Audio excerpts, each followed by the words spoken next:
President Trump is back at the White House today, tweeting out an ever-changing defense of his son's meeting with a Russian lawyer as his approval rating drops to the lowest for any president going back 70 years. Our D.C. Bureau Chief Ross Palumbo is live at the White House with the latest right now. Ross.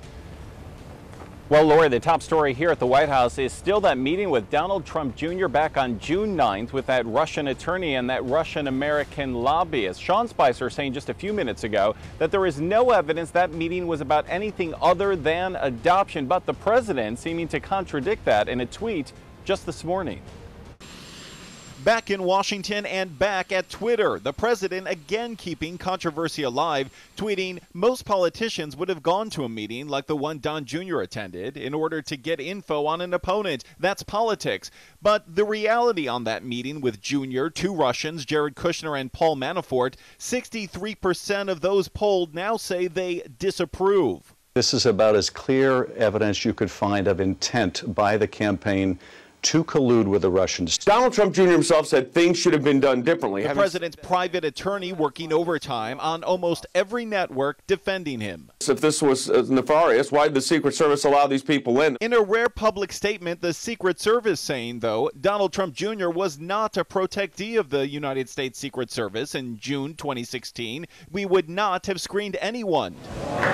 All of this coming as the president's approval rating sinks to 36%, a 6-point drop, 58% disapprove. Despite the president inaccurately tweeting 40% is not bad at this time, it is the lowest rating in polling history. 67% saying they disapprove of his use of Twitter. Big part of what's driving his negativities, George, is his tweeting and the way he communicates. If all he did was adjust that, I think he would begin to rise. So do the right thing.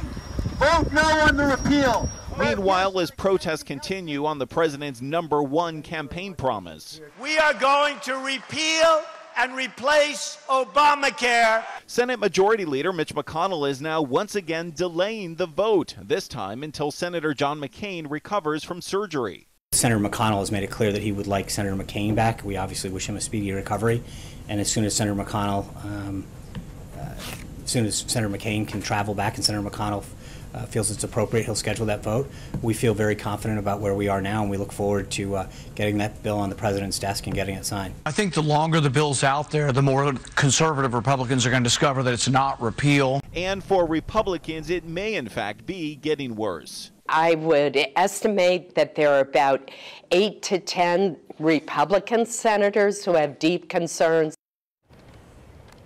Well, the president himself just a few moments ago here at the White House speaking about Senator John McCain, saying, quote, we miss him and, quote, we need his vote.